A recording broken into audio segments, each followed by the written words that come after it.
Good afternoon. Today we're presenting on the misconception of the properties of quadrilateral. Your facilitators for the day are Roxcian Moore. Dasia. So first, we're just going to go into our starter activity. After another dismal day, I was just about to pack up and call it a day when the phone rang. Detective Rumbus, we need you down at the roundhouse. I'll give more details later. Be there or be square. On the floor lie the four-corner form of Tina trapezoid. Her parallel opposite base fully uncovered. Her congruent legs were strewn across the rug at the same angle. Who would kill such a cute young lady? Detective Rumbus was ready to interrogate. Parallel paths, the pastry chef denied the accusations, leaning back on his opposite parallel sides and saying, "To be fair and square, I was baking my bread.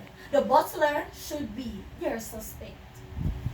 And even the butler, rectangle, had an alibi. I was getting too warm inside, 90 degrees. So I came outside for some fresh air. You should suspect the nurse, and trust me, I'm always right. Kite the cleaner at equal adjacent sides, but her opposite side of the story was not the same as the butler or the cook's. I was just cleaning in a corner. And just like my equal opposite angles, I am equally suspicious of the cook and the butler. They are both of the same family, the parallelograms. Ha ha. The killer must have been the kite cleaner. After all, why would a roundhouse have corners? Case closed. After much thought, Detective Rumbus finally exclaimed. So that was the starter activity. We're going to move right into our objectives. Okay, so at the end of this presentation, teacher should be able to describe quadrilaterals, List types of quadrilaterals, know the properties of quadrilaterals, be enlightening about the misconception and errors associated with the properties of quadrilaterals, be educated about effective strategies that can be implemented to address misconceptions and errors associated with the properties of quadrilaterals. So, what is a quadrilateral? Quadrilaterals are geometric polygons that consist of 4 points, normally called vertex. Sequential joined by straight lines, segments, or sides. Hence, a quadrilateral or 4-sided polygon where the interior opposite angles are supplementary.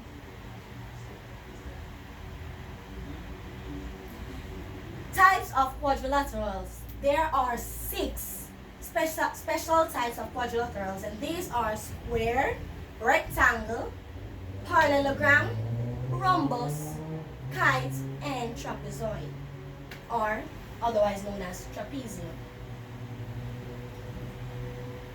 The properties of quadrilaterals. There are 2 properties. You have the closed polygon with 4 edges, sides, and 4 vertex. And the other properties is that all internal angles sum to 360 degrees.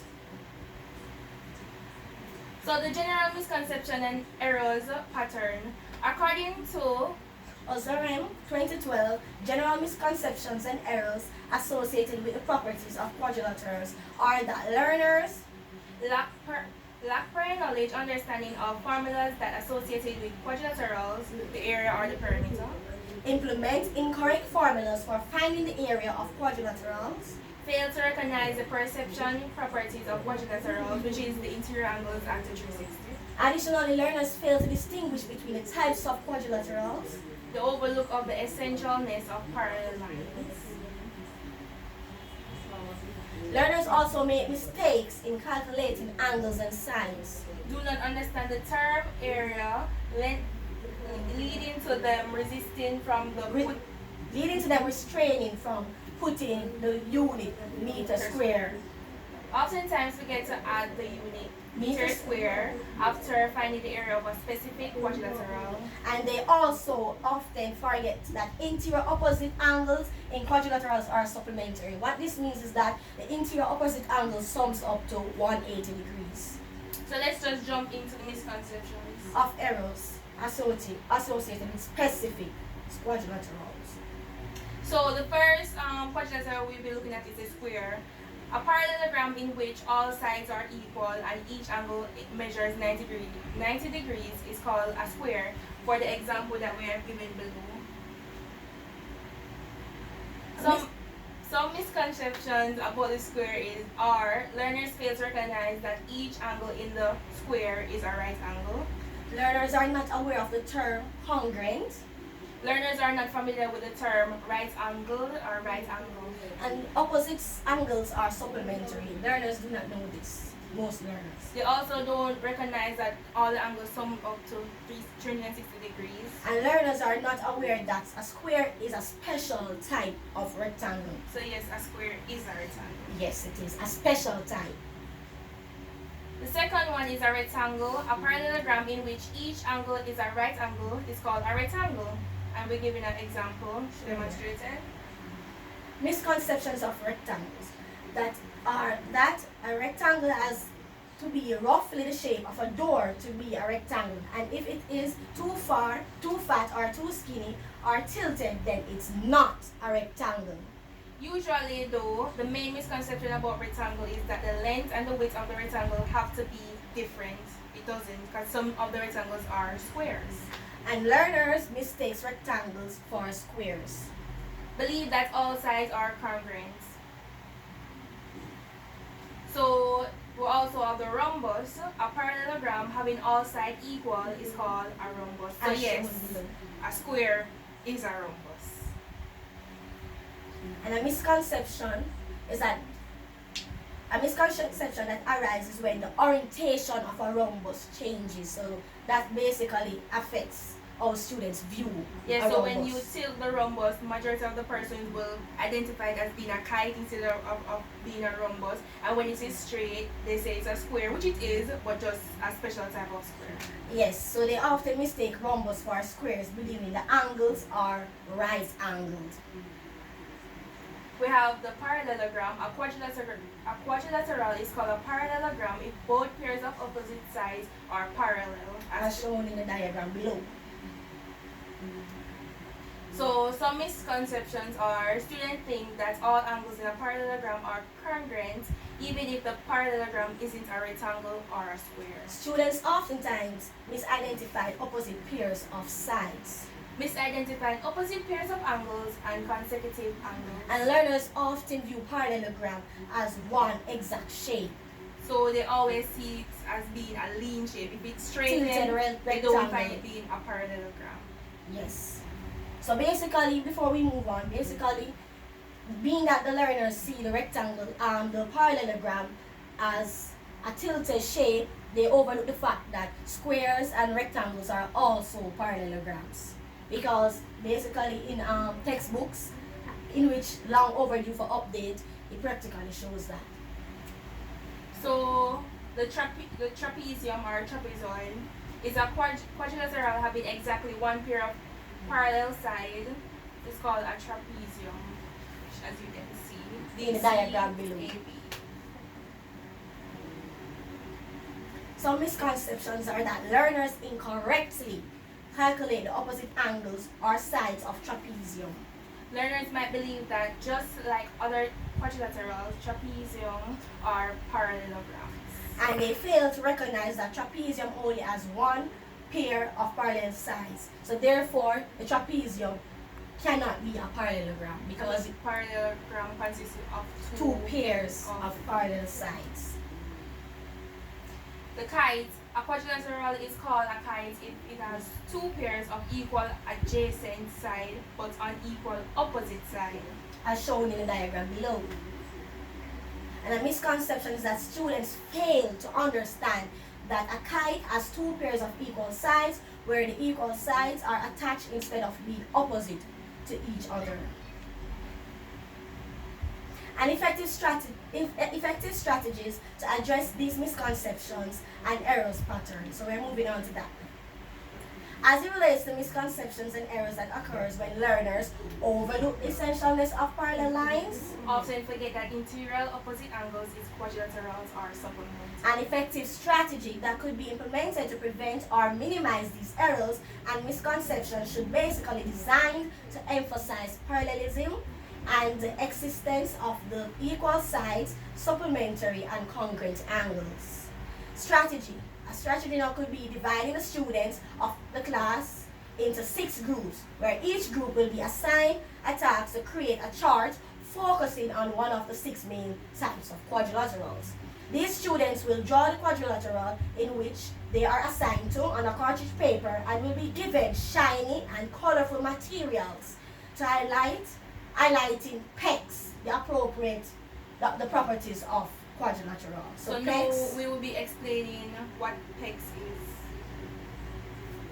So the abbreviation PEX have to do with the parallel sides, the equal sides, congruent angles, and supplementary angles. So basically, to identify the parallel sides, students will use blue strips to identify the vertical or the first pair, or rainbow paper strips to identify the horizontal or second pair. They will also use equal sides. To identify the equal sides, they will use red strips to identify the horizontal or first pair, or colorful buttons to identify the vertical or second pair. Also, to identify the congruent angles, the Jamaican $1 will be used to represent the first pair, right? And the Jamaica $5 will represent the second pair, or it will also represent when all 4 angles are congruent. Supplementary angles, they will be represented by strips of yellow cartridge paper with the arrow-shaped end with the word supplementary written in it. As you can see in the diagram shown. So each group will receive a handout that explains what parallel, equal sides, and congruent and opposite angles are. And the handout will also display the quadrilaterals property that each material should highlight. Example, the group that has a rectangle image would end up looking like this, while the group that has a trapezium image will end up looking like that. After the groups completed their charts, they will explain the properties they highlighted, and their charts will be placed around the classroom for their classmates to recap. So, expounding on what Roxy said, as she said earlier, the blue strip would represent the vertical pair of the parallel side, and the colorful rainbow strips will represent the horizontal for the second pair. As we can see here, we have the blue strips and we also have the colorful strips to represent what she had told us about. We also have the supplementary angles, the coin, which represents the congruent side, and the supplementary angles as well within the shape. Yes, the $5 coin. So as it relates to the misconception and errors that occurs when learners lack prior understanding of formulas that associate with quadrilaterals, implement incorrect formulas for finding the area of quadrilaterals. An effective strategy that can be implemented to prevent or minimize these errors and misconceptions could be engaging learners in an activity that prompts them to derive the formula for finding the area of specific quadrilaterals. The students will receive step-by-step guidelines from the teachers, as well as quadrilateral manipulatives and scissors. Then learners can make connection with the formulas associated with the specific quadrilateral. And we have a video showing how to derive such formulas. For example, this is a video showing how to derive the formula for the area of a trapezium. And we'll be showing this right now.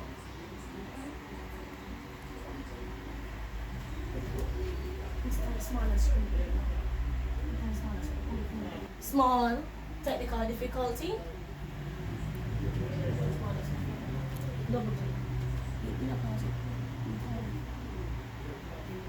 Okay, so you guys can watch this video. So this is how to find the formula for the area of a trapezium.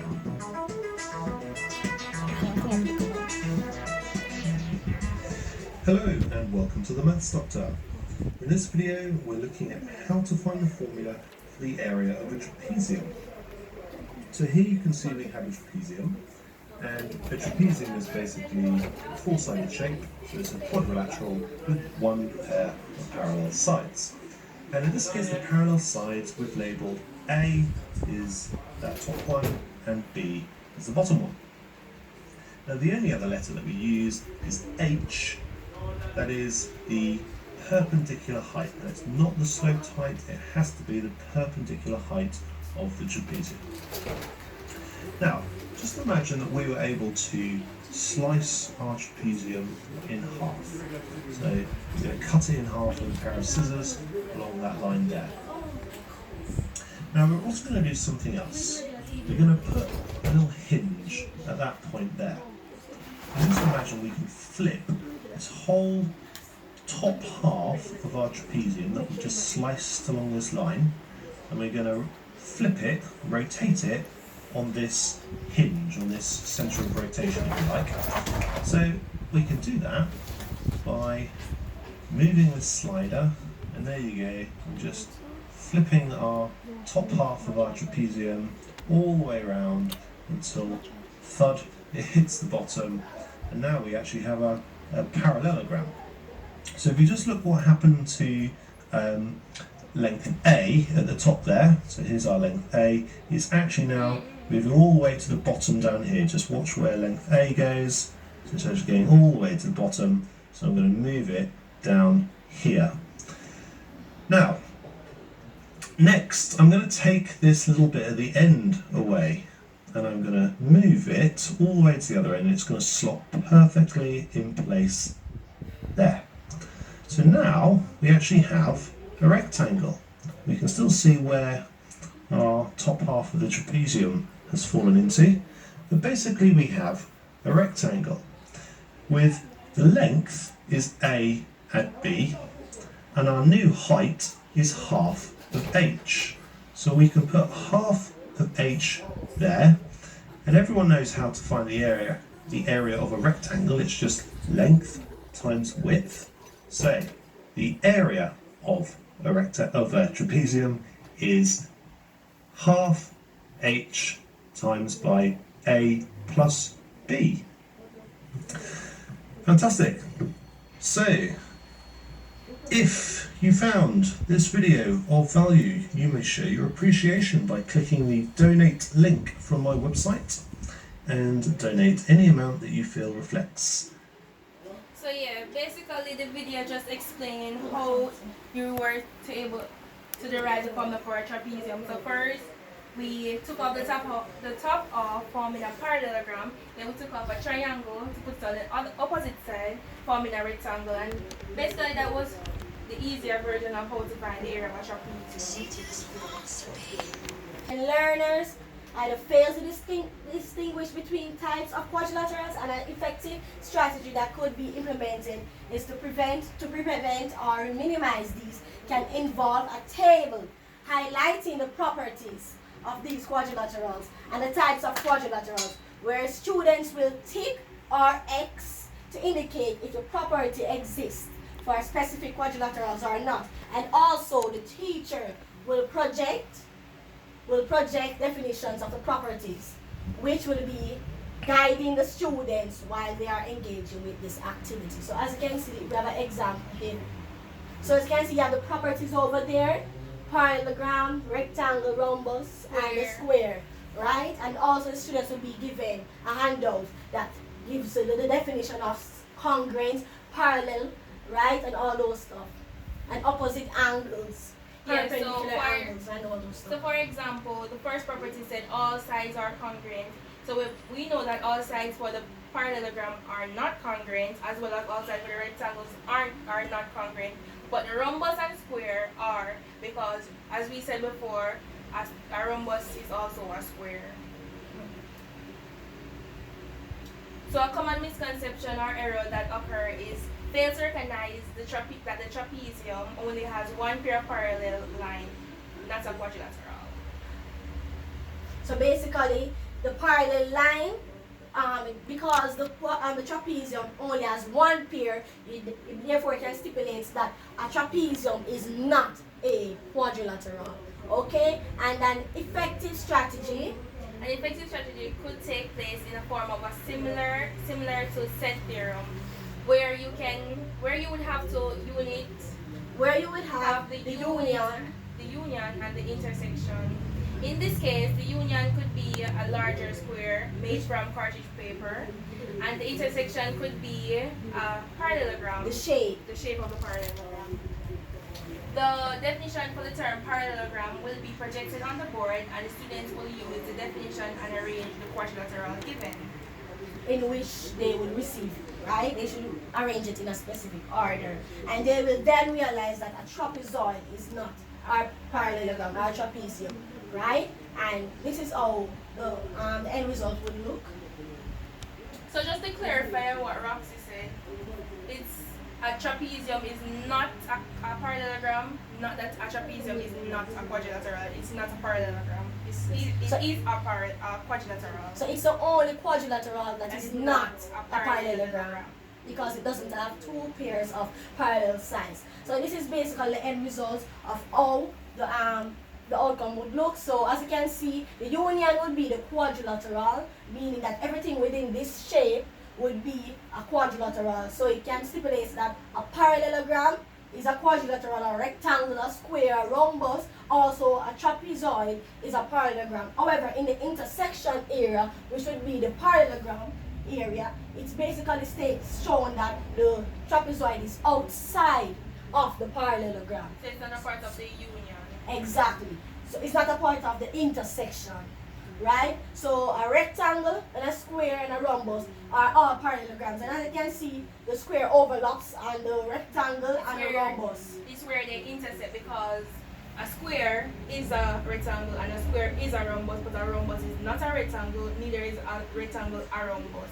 So the square basically is the link between both of them, because the square can be a rectangle and also a rhombus. Now the trapezoid is outside of the union, showing you that it is not parallel. It doesn't fit in with a square, a rectangle, or the rhombus, because a square cannot be a trapezium, while it can take the form of different shapes like the rectangle and the rhombus. Yes. Additionally, another common misconception or error that occur is when students fail to distinguish between the types of quadrilateral, and this often happens, right? And it's because the students lack recognition of the perception properties of quadrilaterals. An effective strategy should emphasize deeply on the properties of quadrilaterals and the similarities and differences. An effective strategy could be a combination of a game, a video, and a worksheet. Each student will receive 2 copies of the same worksheet. The worksheet will consist of 3 or more questions that will prompt the student to identify circling specific quadrilaterals. Students will have 30 seconds to complete one of the copy of the worksheet, while there will be a 30-second timer, which will be counting down, and that timer will be projected on the board, right? Then the students will answer the questions on the worksheet, as we said, within the 30 seconds timeline, right? And then after that, we'll be projecting, you can project a video explaining the properties. And after the students watch that video now, then they will apply the user, then they will do the second worksheet. So right? The video will basically clear up any misconception they may have in the beginning. And then they will use the second worksheet as a validation. Okay. And then students will validate, as she mentioned, the second worksheet, right? And validate their answer. So you'll see the student will then know if they got the answer right or wrong. Okay, after the students, this is the worksheet, right? So after the students will complete the worksheet, then compare, as you mentioned earlier. So they basically will circle a rectangle. So all of these they need to accomplish within the 30 seconds, right? So the students will circle the rectangle, and the expected result is that they will circle number 4 only. But after watching the video, they will also realize that a square is also a rectangle, so they will then on the second worksheet they could circle number 2 and number 4. So therefore the correct answer is not 4 but 2 and 4. And they also prompt them to circle a square. The circle and square, majority of the students will circle number 3 because it's the only shape they were used to as being a square. But after watching the video, they realize that 1, 3, and 4 are also square, so they will make the correct answer by answering 1, 3, and 4 on as the square. second worksheet. And it's also a problem that to circle a parallelogram, right? And this is where students will often choose the expected answer to be 1. Yes. Right? But however, the correct answer would be 1, 3, and 4, in which they will know after watching the video. So this was basically a short summary of the misconception that students have on the properties of quadrilaterals, but we hope you learned a lot about it. So This is the end of our presentation. thank you.